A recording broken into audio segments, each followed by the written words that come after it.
Good morning সবাইকে। হিচাকের একটি নতুন ব্লগে সবাইকে স্বাগত জানাচ্ছি। অনেক দিন পর আমরা আবার আজকে রাইডে বেরোচ্ছি। এই যে আমাদের বাইক একদম রেডি।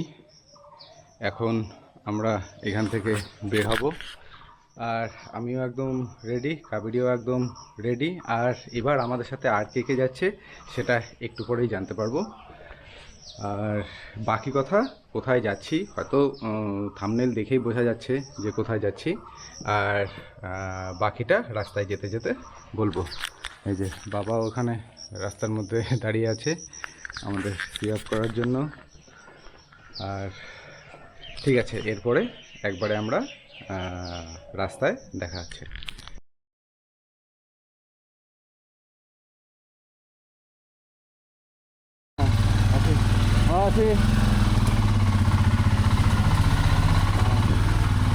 এই যে এখন আমরা বেরিয়ে পড়লাম, আর এই যে আমাদের সামনে অপেক্ষা করছে রনিন। এখানে আছে কৌশিক আর ভাই।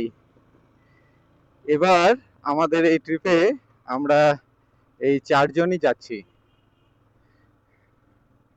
সেখানে দুটো বাইক যাচ্ছে, সেখানে একটাতে আমি আর কাবেরী, আর একটাতে কৌশিক আর ভাই।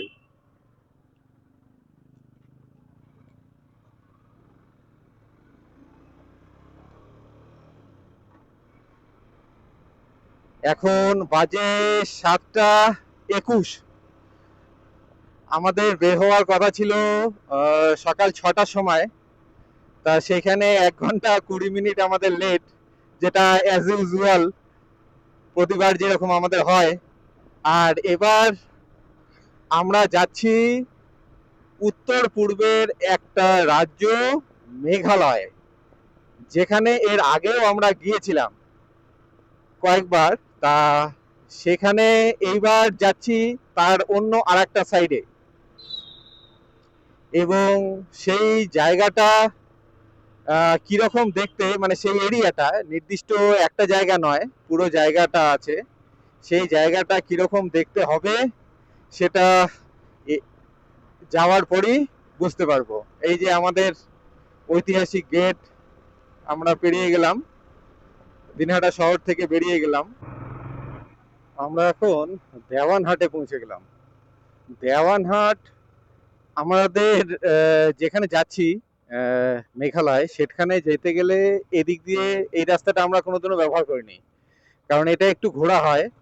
সাধারণত আমরা বলরামপুর রোড হয়ে, বলরামপুর হয়ে তুফানগঞ্জ দিয়ে আমরা বেরিয়ে যাই। কিন্তু এবার দিনহাটা থেকে বলরামপুরের যে রাস্তাটা, সেই রাস্তাটা খুব খারাপ হয়ে গেছে। তা তার মধ্যে এই জল কাদাতে অবস্থা একদম খারাপ।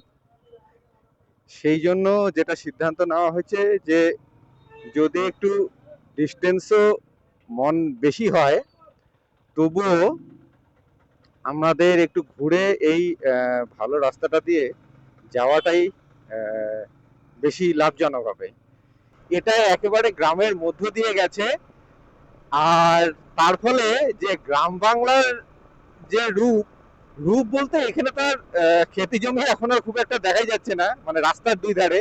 কারণ গোটা রাস্তাটাই আমি দেখছি দুই ধারে মোটামুটি বাড়ি হয়ে গেছে। এই যে আমরা বলরামপুর চলেই আসলাম, আমরা বলরামপুরে চলেই আসলাম, এই সামনেই হবে বলরামপুর। তার ফলে সত্যি এই যে রাস্তাটার যে অবস্থা দেখছি এইটুকুতেই, তাতে মনে হয় যে আমরা ওদিক দিয়ে এসে ভালো কাজই করেছি। এই যে আমরা কালজানি নদীর উপর চলে আসলাম, সেই কালজানি নদীর উপর ভাওয়াইয়া ব্রিজ।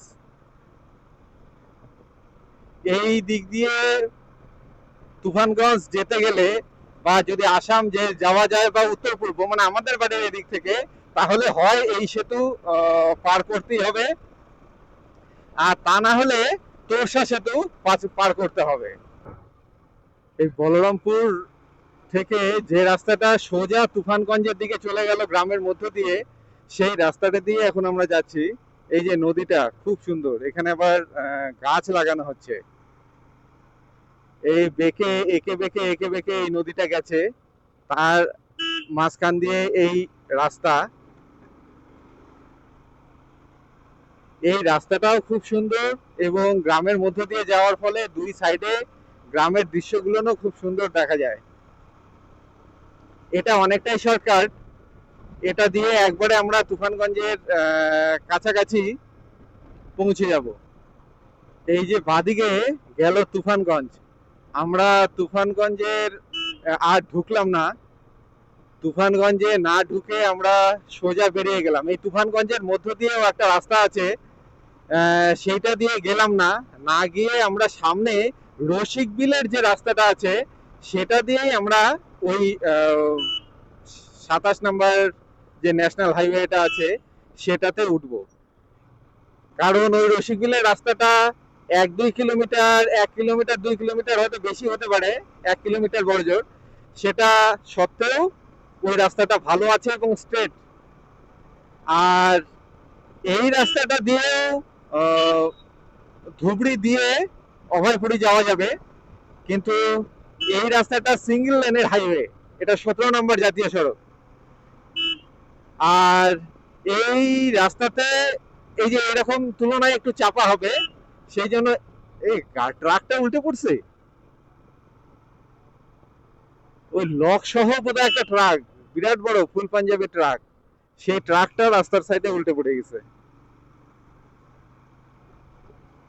যাই হোক, সেই জন্য এই রাস্তাটা দিয়ে ডিস্টেন্স 5-6 কিলোমিটার কম হবে, কিন্তু সময়টা বেশি লাগবে। আর ওই যে 27 নম্বরটা দিয়ে গেলে, সেদিক দিয়ে গেলে ডিস্টেন্সটা একটু বেশি হবে, কিন্তু সময়টা কিন্তু কম লাগবে। এই যে আমরা মেইন রোড থেকে এখন রসিক বিলের রাস্তাতে ঢুকে পড়লাম। এই রাস্তাটাই একদম সোজা মোটামুটি চলে যাবে। আর এই রাস্তাটাও বেশ সুন্দর, গ্রামের মধ্য দিয়ে গেছে। মানে আমরা এখনো গ্রামের মধ্য দিয়েই যাচ্ছি এতক্ষণ ধরে। আমরা এখন এই হাইওয়েতে কামাখ্যাগুড়ি পার হয়ে এই হাইওয়েতে এসে উঠলাম এখন।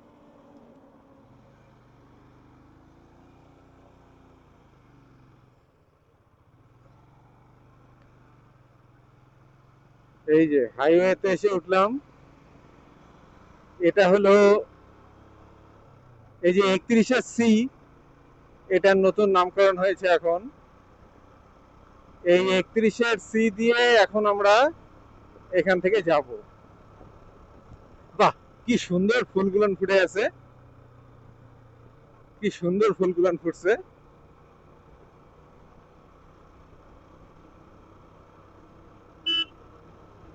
এই রোড দিয়ে আমরা এখন এই বিজনি বা অভয়পুরি অব্দি এই রোড ধরে এখন আমরা যাব। এই যে আমাদের প্রথম টোল প্লাজা আমরা ক্রস করছি। এখানে আমাদের কোনো টোল লাগবে না।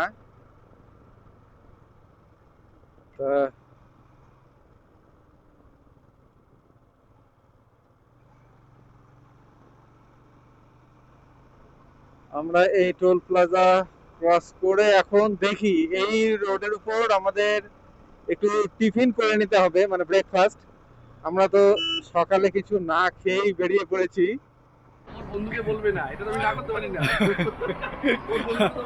আমরা এখানে খেয়ে নিলাম। এই যে ওয়েস্ট বেঙ্গল আর আসামের যে বর্ডারটা আছে, মানে বারোভিসাটা পার করেই বাঁ দিকে এই যে এই রেস্টুরেন্ট একটা আছে বা ফুড প্লাজার বর্তমান। হ্যাঁ, বেশ ভালো, একদম ফ্রেশ খাওয়া, বুফে সিস্টেম। এখানে আমরা খেয়ে নিলাম। এই যে আমরা, আর এই যে কৌশিক আর ভাই, এই আমাদের এই চারজনই এবার আমরা যাচ্ছি। এখন এখান থেকে আমরা সোজা দুপুরের একবারে ভাত খেয়ে নিলাম। আমরা দাঁড়িয়েছিলাম টিফিন খাওয়ার জন্য, কিন্তু দেখলাম যে ভাত হয়ে গেছে এবং 9টা পার হয়ে গেছে। এখানে প্রায় 50 মিনিটের মতো আমাদের হয়ে গেল। 9টা এখন 45-50 বাজে। তা 50 মিনিটের মতো হয়ে গেল। এর মধ্যে আমাদের রেস্ট নেওয়া, খাওয়া ঠাওয়া, মানে দুপুরে ভাতও হয়ে গেল। এখন আমরা চলতে থাকবো। পরে যখন খিদে পাবে রাস্তার মধ্যে যেটা পাবো ততটুকু একটু খেয়ে নেব। তাহলে এখন আমরা আবার চলছি। অনেকদিন পর আজকে রৌদ্র উঠলো, আর অনেকদিন পর রৌদ্র উঠলো মানে কি রৌদ্রের মুখ আমরা দেখতে পেলাম। গত বেশ কিছুদিন ধরে তো সমানে খালি বৃষ্টি হয়ে যাচ্ছে, অথবা আকাশ মেঘলা। তা আজকে সকালবেলাতে তো আকাশ একদম প্রচন্ড অন্ধকার ছিল, মানে মেঘলা ছিল। মাঝখানে তো দু এক জায়গায় বৃষ্টিও পড়লো। তা সেইখানে এই রোদ দেখে তো বেশ ভালো লাগছে। আর যেটা ব্যাপার, রোদ উঠলে আবার প্রচন্ড গরম লাগে এবং তারপরে আবার বৃষ্টি শুরু হয়ে যায়। তার ফলে বৃষ্টি আমাদের স্বাদ ছাড়বে না মনে হয়, কিন্তু ওর মাঝখানে ওই রোদটুকু দেখে ভালোই লাগে। এই যে এই রোডের মধ্যে এইরকম কতগুলো লাল বাতি দেওয়া থাকে, যেখানে এরকম একটা করে মানে কি বলি গ্যাপ থাকে বা ক্রসিং থাকে। এই লাল বাতিটা দেওয়া থাকে যাতে সে ওই ক্রসিংটা দিয়ে না যায়। এমনও হতে পারে যে ওই দিক দিয়ে লোক যাতায়াত করতে পারে, সেই জন্য একটা টেম্পোর মানে সবসময় একটা লাল বাতি ওখানে ব্লিঙ্ক করতে থাকে, যাতে লোকে সব একটা সতর্ক থাকে যে না এইখানে লাল বাতি হতে পারে বা লাল বাতির উপযোগী জায়গা। মানে এইখানে না দাঁড়ালে চলবে, মানে চলবে মানে এখানে দাঁড়াতে হয় না, এটাই একমাত্র সতর্ক হয়ে দেখে তারপর ক্রস করলেই হলো।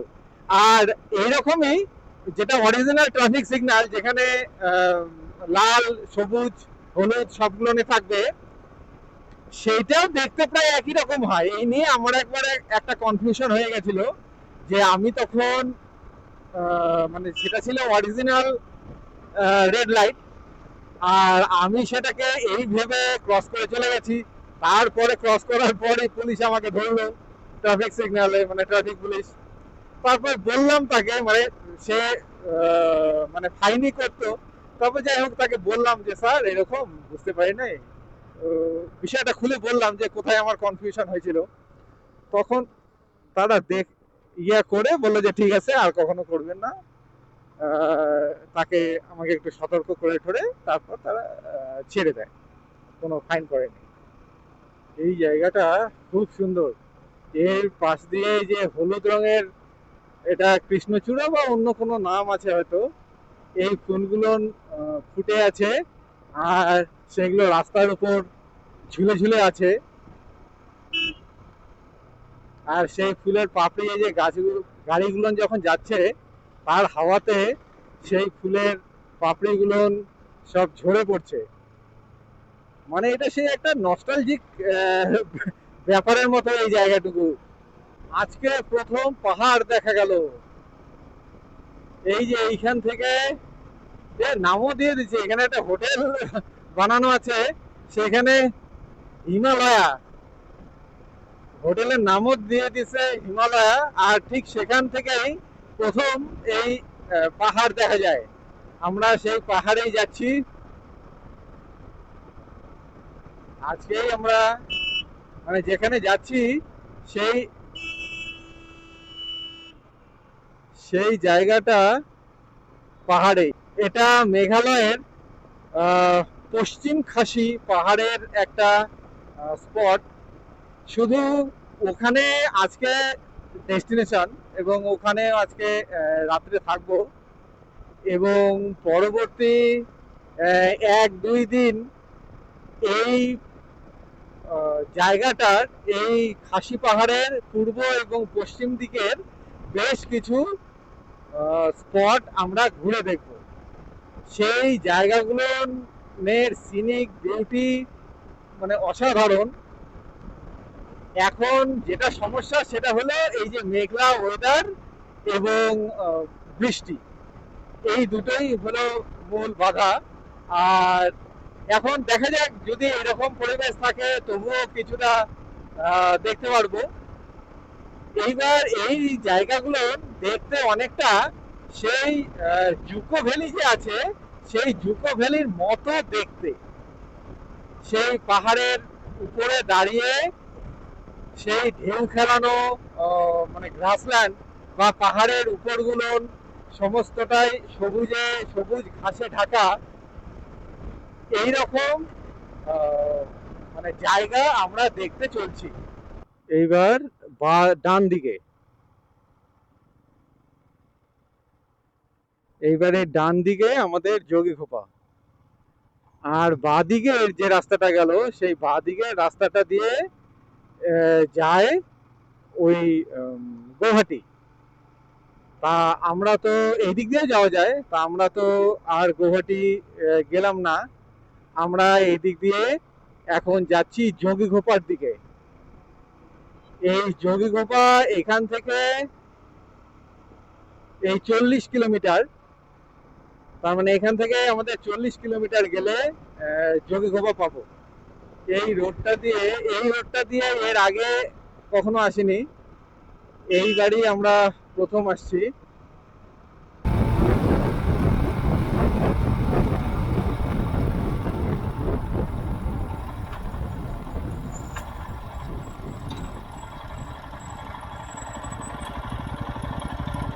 পিছনের চাকাটা দেখো, ঠিক আছে তাই না? পিছনের চাকাটা ঠিক আছে? হ্যাঁ, না না, এখনই একটা পাথর পড়লো না কি পড়লো, কেমন যেন লাগলো।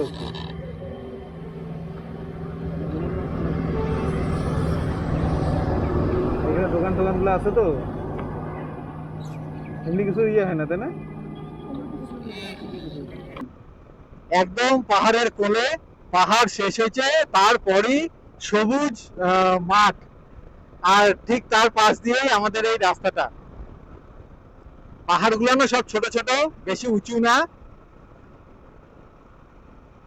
দারুণ এই জায়গাগুলো, কি সুন্দর।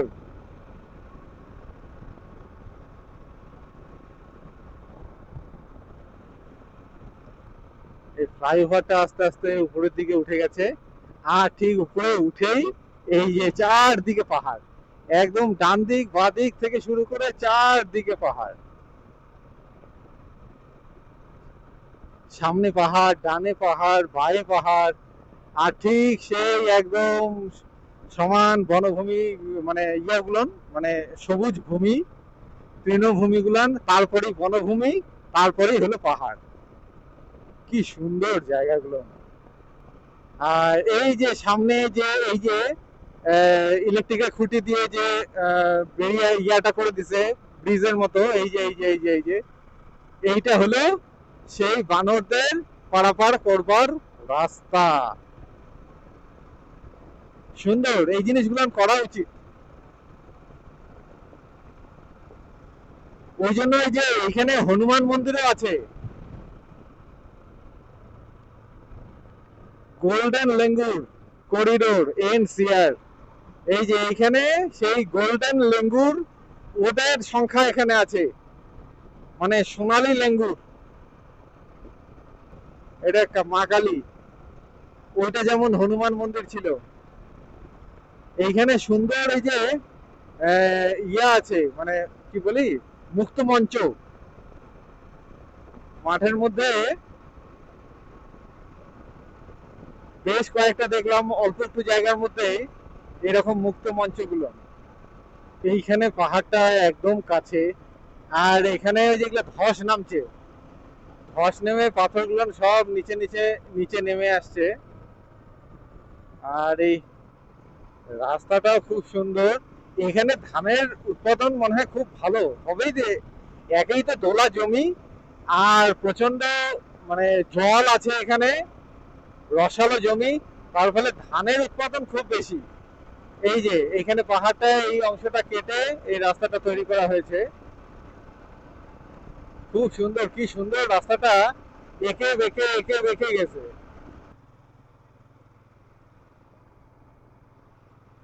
কিরকম একটা ভুল ভুলাইয়ার মধ্যে দিয়ে মনে হয় যাচ্ছি, মনে হয় একটা ভুল ভুলাইয়ার মধ্যে দিয়ে যাচ্ছি।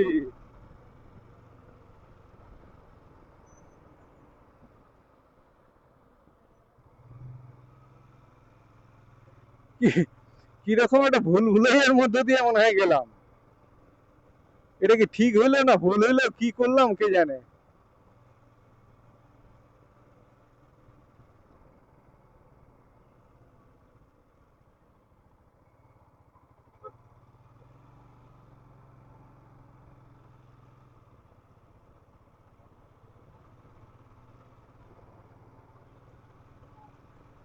আবার ওই রোডটাতে উঠতে হবে?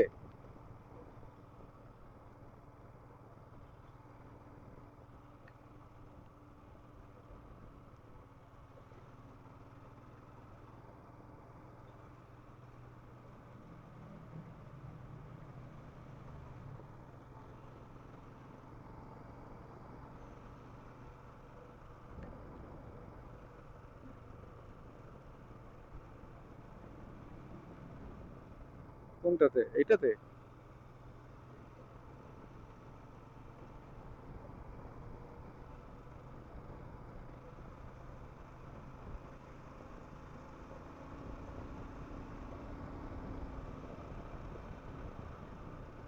ভাই রে, এই জায়গাটায় কি ঘুরতেছি রে। এইখানে যে কোন দিক দিয়ে কোন দিক দিয়ে কোথায় কোথায় কোথায় কি ঘুরলাম।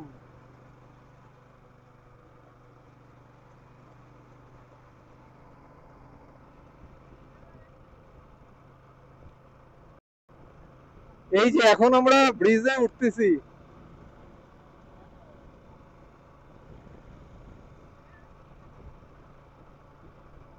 এই যে এখন আমরা ব্রিজে উঠতেছি, এই ব্রিজটাই আমরা ক্রস করব।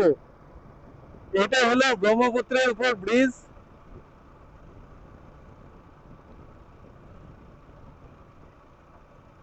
এই যে গোপালপুর গৌহাটি এই রাস্তা দিয়ে যায়। এই যে আমরা এখন সেই ব্রহ্মপুত্রের উপর যে যোগীঘোপা ব্রিজটা আছে, সেই যোগীঘোপা ব্রিজটা এখন আমরা ক্রস করব।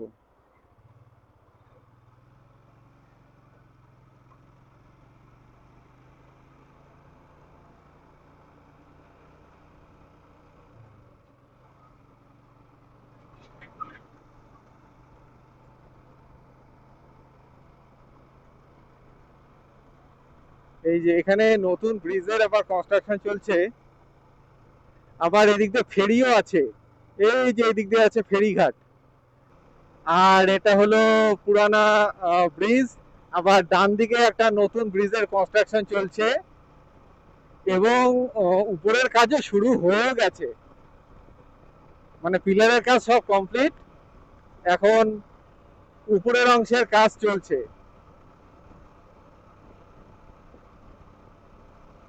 সেটা এটা পুরোটা লোহার ব্রিজ, সেই হাওড়া ব্রিজের মতো।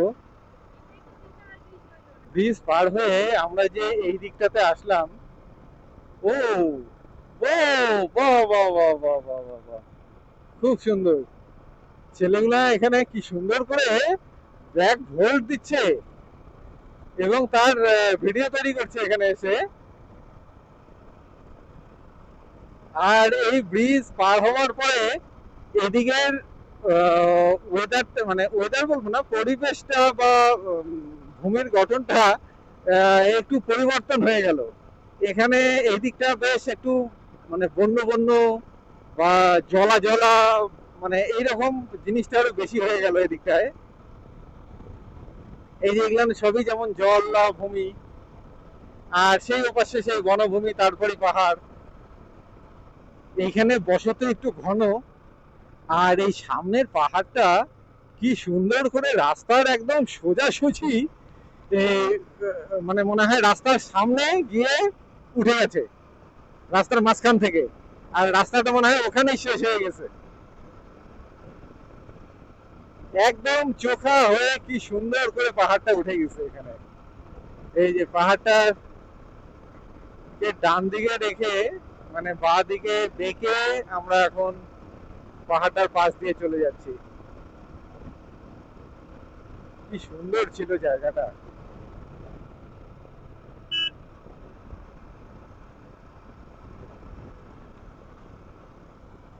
এই যে এইখানে নদীগুলোনে প্রচন্ড জল, আর এই নদীটা যেটা গেল সেটাতে তো একদম লাল জল, মানে তার মানে হয়তো উপরে বৃষ্টি হচ্ছে এবং সব মাটি ধুয়ে সেটা লাল হয়ে যাচ্ছে। আর পাহাড়গুলো না মনে হয় লাল পাহাড়।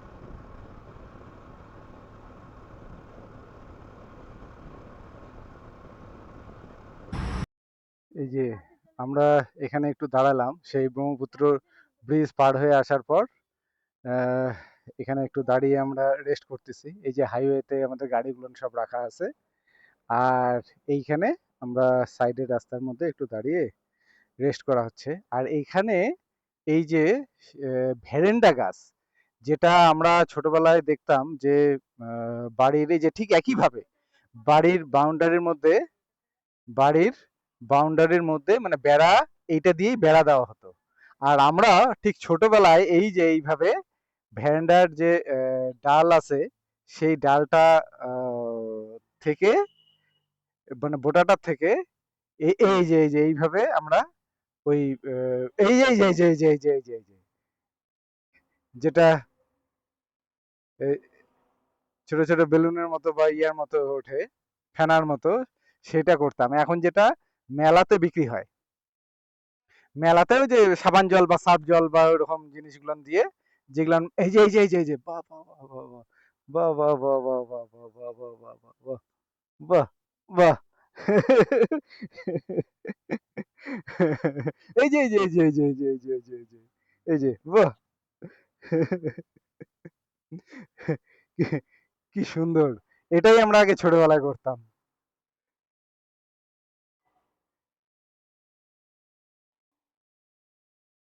এই যে বাহ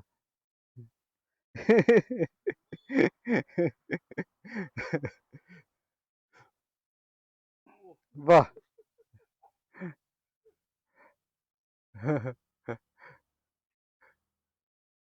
ও এই যে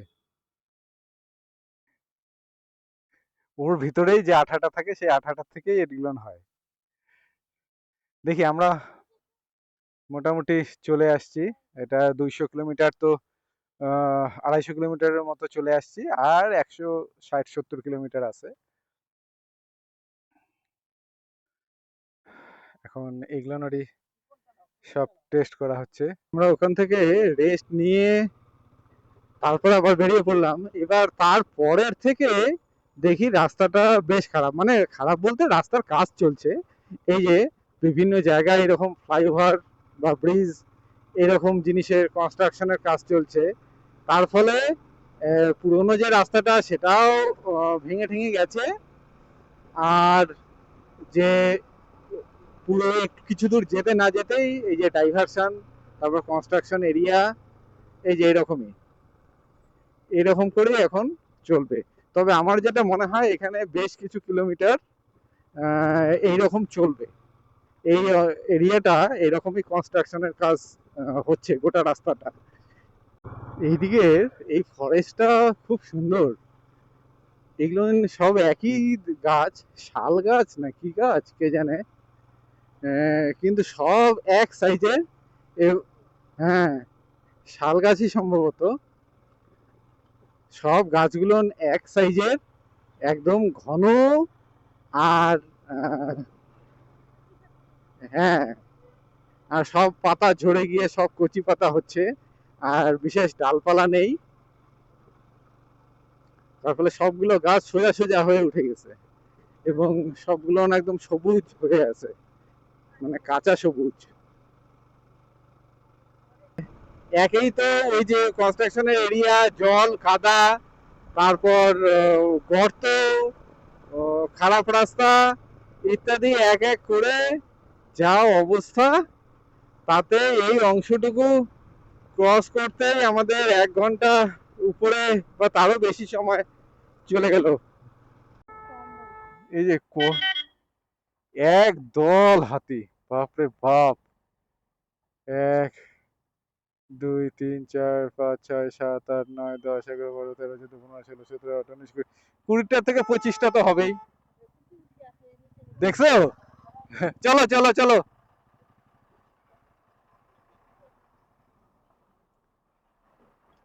এখানে এখনই আমরা হাতিগুলো দেখলাম। হাতিগুলো 20-25টার উপরে হাতি হবে, পুরো দল বল নিয়ে ওরা এখানে আসছে ঘাস খেতে বা ধান খেতে।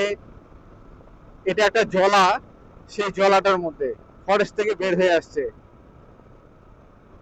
সব লোকেরা যাচ্ছে ওখানে সেগুলো দেখতে।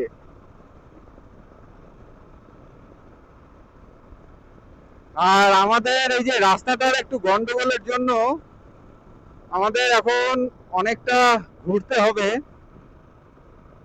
মানে আগেই একটা শর্টকাট রাস্তা ছিল, মানে কাছের আর কি, সেইটাকে না ধরে আমরা ভাবলাম যে হাইওয়ে ধরেই যাই। তখন হাইওয়ে থেকে যে রাস্তাগুলো দেখাচ্ছে সেটা একদম ফরেস্টের মধ্য দিয়ে রাস্তা, কাঁচা রাস্তা। তা সেই রাস্তা দিয়ে তো যাওয়াটা একদমই ঠিক না। সেই জন্য বাধ্য হয়ে আমাদের বেশ কিছুটা, এখন 10 কিলোমিটারের মতো হয়তো এক্সট্রা আমাদের এখানে ঘুরতে হচ্ছে। হাইওয়ে থেকে আমরা ডান দিকে বেঁকে গেলাম। এটা রংডো বোকো, এই জায়গাটার নাম বোকো। এই বোকোর থেকে আমরা ডান দিকে বেঁকে গেলাম। এর আগে সিঙ্গারা মোড় একটা জায়গা ছিল, সেখানে সিঙ্গারা চক, সেখান থেকেও একটা রাস্তা যেত। তার আগে দুবাড়িয়া একটা জায়গা ছিল, সেই জায়গাটা থেকেও যেত। তার ফলে আমাদের বেশ কিছু কিলোমিটার এখন একটু বেশি ঘুরতে হবে। তবে একটা যেটা ভালো জিনিস, যে এই রাস্তাটা এরকম বড় রাস্তা, মানে ভালো রাস্তা, পাকা করা। তা সেই জন্য এখন এই রাস্তাটা দিয়ে আমাদের যেতে হবে। কিন্তু ব্যাপার যেটা, যে এই রাস্তা দিয়ে আমাদের এখনো 100 কিলোমিটার যেতে হবে। তার ফলে বিষয়টা একেবারে চারটিখানি কথা না, এই রাস্তাতেই তো 50 কিলোমিটার থাকতেই হবে। এই জায়গাগুলোর মধ্যে একদম লোকাল একটা মানে টেস্ট পাওয়া যায়।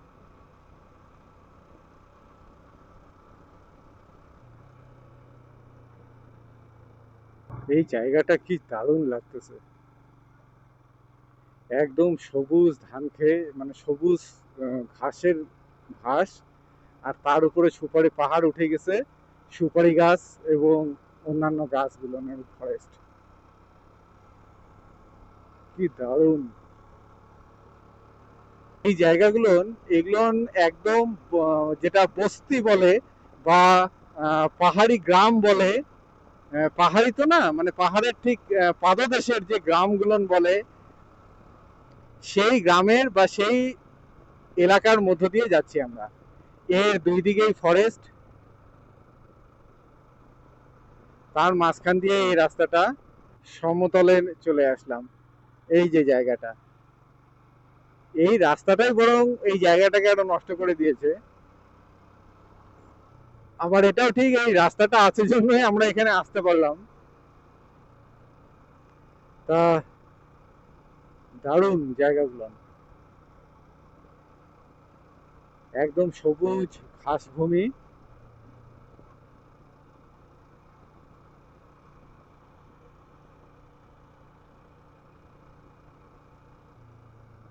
এই জায়গাগুলো প্রাকৃতিক সৌন্দর্যে একেবারে পরিপূর্ণ।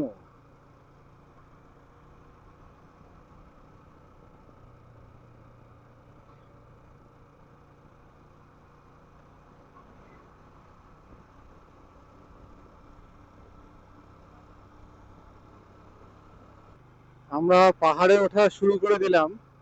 ওই রাস্তাতে দিয়ে আসার পরেই আমরা ডান দিকে অল্প একটু টার্ন নিয়েই এই রাস্তাটা এইবার আস্তে আস্তে এঁকে বেঁকে উপরের দিকে ওঠা শুরু করে দিল।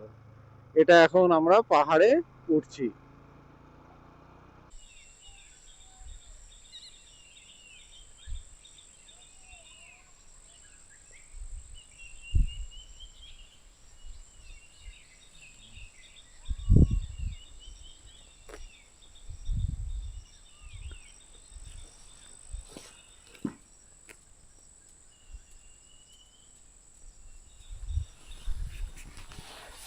এরকমই সুন্দর একটা জায়গায় আমরা এসে দাঁড়ালাম।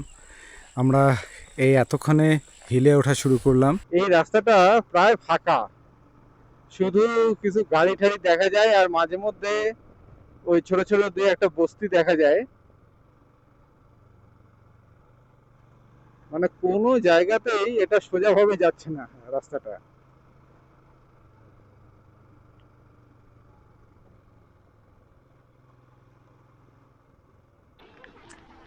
এই পেছনের যে এই দোকানটা আছে, এই দোকানটাতে আমরা চাটা খেয়ে নিলাম। এখন 5টা তো বেজে গেছে, আর জায়গাটা খুব সুন্দর। আর এইখানে এই যে বাচ্চারা সব এখানে খেলছে, এরা এক একটা সেই বিচ্ছু। এই যে এগুলো এক একজন এক একটা সেই বিচ্ছু। এখানে অল্প কিছুক্ষণ সময় কাটিয়ে নিই, এখন সামনের দিকে এগোই। এখনো তো অনেকটা দূর যেতে হবে, 90 কিলোমিটার মতো। এখন দেখি আজকে পুরোটা যেতে পারি কি পারি না, বা কোথায় কি করব না করব এখনো ঠিক হয়নি। এগোতে থাকি, তারপর দেখা যাবে।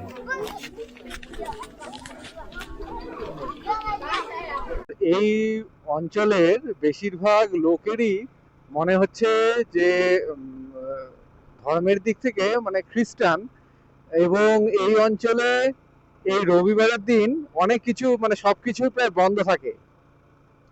তার ফলে এই যে জায়গাগুলোর উপর দিয়ে যাচ্ছি, এর যেগুলো বড় জায়গা, সেই জায়গাগুলোর দোকানপাট সবই দেখি বন্ধ।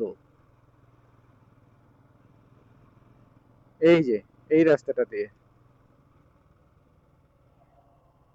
এই যে রিংডো 0 নংস্টোন 3242, নংস্টোন নংস্টোন মালফানলুর মালফানলুর।